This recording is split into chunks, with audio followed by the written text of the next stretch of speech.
Thank you, James. I mean, that's an amazing story of determination, imagination, perseverance, risk, everything. And I'm so glad it worked out for you. I wouldn't want to think otherwise.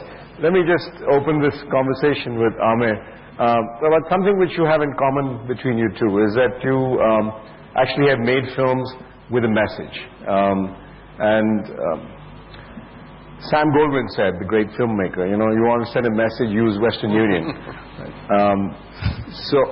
And the studios, I know your studios were in fact wanting you to take out this tree-hugging stuff out of your movie. How important is a message in a film for you when you make a film? And actually, Aamir is the only man on the planet who hasn't seen Avatar. But he's going to soon. He's been busy. Yeah. Well, let me start by saying that it was really amazing listening to you, James.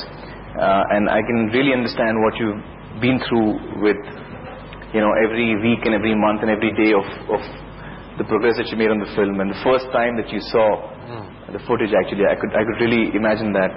And as a film person, I could really understand what you and your team must have gone through. So congratulations, and for the wonderful effort that you did. And it is really an honor and a privilege to share this stage with you. And I was very keen to come to listen to you, actually. So throughout this talk, I'm going to listen more than I speak, hopefully. I want to add, I would actually agree with James on a couple of things. I think that what you said is very true, that technology is something that is another tool which you can use to tell a story better, but at the heart of it, it is a story, and that is what I've always believed. In fact, interestingly, I had always imagined that when I make my first film as a director, there were two areas that I felt I was really weak in. I needed to understand better before I embark on making a film. And one of them was sound. I felt I needed to understand sound better and how I can use it as a tool. And the other thing that I really felt I needed to learn about is special effects and visual effects. It's something that is totally alien to me as a film person here in India. And what is unfortunate, and as I hear you speak, I get so excited, because I think in Hollywood there is so much of joy and effort that has gone into research and development. I've read about George Lucas doing that when he was doing Star Wars, and now you guys did this with Avatar, and it's so exciting to hear that, and I felt that that's one thing that we really lack in as a film industry. We don't invest at all in research and development over here in India, and I feel really sad about that. And so before I would have made my first film, in my head I had thought that before I make my first film, and before I even decide what to make, I want to learn. I probably want to come to LA, and I still want to do that, by the way. So I'm going to come to your studio and hopefully ask you to show me the rushes that you shot with, to understand the process of how you shot and how it finally, from the start to the end. As it turned out, I ended up directing a film by accident. So I couldn't... All films are directed by accident. Yeah. So it was a film I was not meant to direct, but eventually I did. And so my plans of learning as a film person in these two areas is yet to come, it has yet to actually happen. So that's one thing I really want to pick up on. And I think that in India, research and development is really something we need to work on, and something that I think it just needs a lot of courage, because you need to believe in what you have in mind and then go after it. Something that we need to work on. Arun, responding to your specific question of message, well, I believe that cinema, the core responsibility of cinema is to entertain. But I also believe that you can't really entertain unless you're telling me something, unless you're engaging me in some way. Yeah. So I don't know whether I can say message, but there has to be something that I'm communicating through my film. And it's what we call, the central theme of the film. Or I remember when I, as a kid, my father was a filmmaker as well, and so was my uncle. And as a kid, when I used to love to listen to stories. So I used to come back from school, and there'd be, my dad listening to a script. Writers have come home pitching ideas, and I'd sit in the corner and listen to them talk. and I'd get fascinated by, all the stories that I listened to. And at the end of it all, my dad would always ask him, so what is your story in one line? What is the message of your film? What are you trying to say? So the writer would have to think of what his story was in one line. That's one thing I heard him repeat every time he listened to a story. Absolutely. So I think that ultimately, cinema is a very young art form. It is one of the youngest art forms, and essentially we're telling stories. And we have so many tools now to tell the story. And in that story, if there is something that is of value that we are conveying, then that it becomes that much more interesting for an audience to receive. Of course, we have to convey it in an interesting manner, in a manner which engages them, a manner which enriches them, perhaps.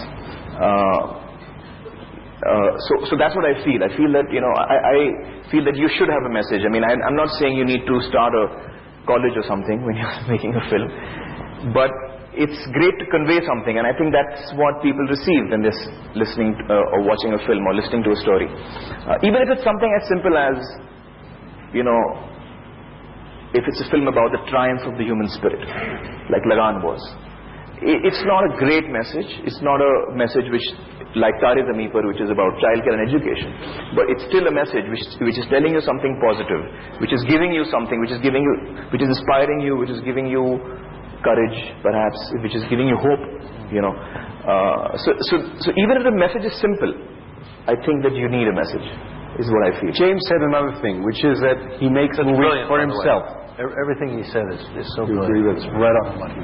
You said something that you make films for yourself, what you would like, and you don't have an audience in mind. Right. Is that the same for you? Do you make a film for yourself, or do you have an audience in mind? For example, you thought you were making an action film with Avatar. It ended up being a very emotional story where women have connected with it, and it's become a transgender kind of film. So do you have an audience in mind when you make a film, or you say you make a film which you like? Well, I think when I read a script or when I'm listening to a script, I'm the audience at that time. And as an audience, if it engages me, excites me, then I want to be part of it. And at that time, when I come out of the script and I'm like, wow, that is great. For example, Tare Zameen Par, I just loved it. I was crying buckets when I was listening to the script. And in fact, 15 minutes into the film, into this narration, I had to get up and I had to stop Amol, who was narrating it to me, and I said, just 1 second. I had to go to the loo, get a towel, come back and sit down and say, yeah, now continue, because I was just weeping away right through it. So once that emotional journey was over for me, and I said, listen, we have to make this film.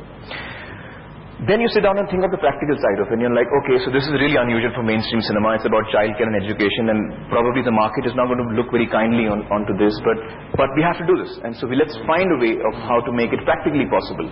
So I think for most filmmakers, James, I would imagine that's, at least for me, it is, I never sit back and think, what should I do which will excite the audience? Or is this a script that's going to excite the audience? I never think of that. I just think of whether it excites me, and that's it, If I'm writing and I can't make myself cry when I'm writing, a rubbing scene or whatever scene is supposed to have an emotional reaction, then I don't believe it. I know I haven't arrived, Right. And for me, it's not about pleasing a hypothetical audience based on what worked last year or what the last successful film was.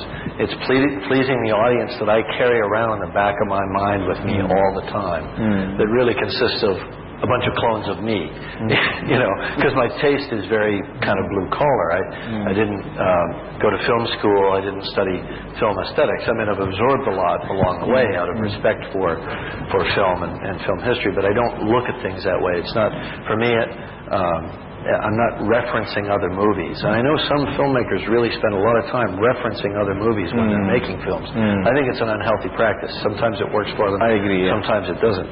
But, I think you have to live life directly and then have something to say based on what you've lived and what you've experienced, the relationships that you've had, the defeats that you've had, the heartbreaks that you've had, all have to feed into your film. Yeah. But also, for me, the movies that I saw kind of in my formative years, that fan that sat there enthralled in the movie theater, that fan is still back there in the back of a little movie theater in my head. And if I can't run that movie on the screen, kind of my imagination, when I'm writing or when I'm reading a script before the fact, then I don't feel it. I don't feel the project has validity. And I think that's what you're saying when you say that you have to have an emotional reaction to it when you read it.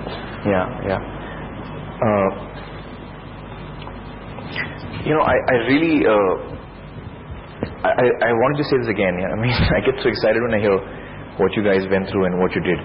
It's really fascinating. I mean, I don't know how many people here would appreciate what James has been through, because to actually, do research and development and are you an engineer, or do you come from a science background, or what? Well, I studied physics. I was a machinist. I love engineering. I used to build racing engines for my friends. Right. I was a hot rodder gearhead, so I know my way around machinery, but I don't have a degree. I'm practicing engineering without a degree. Well, in terms of stories and whether we look at audiences, I know a lot of the filmmakers who do actually over here in India, who kind of feel or like to feel that they can predict what. I can never do that. I can never predict what an audience will like. So I only know what I like. Oops. I only know what I like. I never know what an audience would like. So I don't want to second guess, and I don't want to try and predict whether the audience is going to like it. I just like what I'm doing, and then I hope that the audience also likes it. Do you find it hard to stay fresh in the editing process for your movie when you've seen it over and over again, so that you continue to be open to the film emotionally? Well, I've just directed one film so far, and I have to say that I was, in fact, I did feel fresh as I was cutting the film right through. And something that I've been doing for the last 20 years as an actor, in most of the films that I've been associated with as an actor, is we test the film with an audience. And I find that has really been so helpful, because when you're making a film, you're so close to it that often you are not aware how you're communicating, but you don't know how it's being received. So the test screenings really help us understand how a film is being received, and then it helps you to perhaps alter things if you need to. I think there's a vibe in the room when you test screen a movie, even if it's not a comedy where there's a lot of laughter or a lot of outward emotion. I think you can feel the audience. In fact, I think there's something just about sitting in a room with an audience about to watch your movie. When I sit there with an audience and I think of my movie, I already start to hate parts of it based on what I think they're not going to like. Right. It's just a different experience when you're in a room with a bunch of people and you have to show it to them. Why did you ask me, do I feel fresh even as in the editing process? Well, as a producer, even you live with your cuts of your film. I just found on Avatar, especially because it was such a long project, that it was so hard to try to stay new to the film. So many decisions had been made so far ahead of time. And we did an interesting trick where, because I believe that editors cut too fast. These days, I'm like in action, they cut fast and people get disoriented. And we did and because you learn your own film so well from looking at it, we did a thing where we put the film backwards and watched it mirror image. We watched the whole film mirror image. It was like watching it for the first time. Wow. And if you've learned your movie too well, you know where the next thing is going to happen, even before the shot is cut, before you cut to the shot. You know that the guy's going to come through the door over on the right side of the screen. So you're already looking there. Whoa, no, he's over there. So after a while, you just sort of give up and watch it fresh. That's a great idea. I should try that. It only works a couple times. Yeah, that's interesting. What do you think is the difference, besides the technical aspects which you talked about, research, the difference between the way Hollywood works and the way Bollywood works? Well, I'm not quite sure how Hollywood works because I haven't worked there ever, but I would imagine that in We essence... can fix that. Sorry? We can fix that.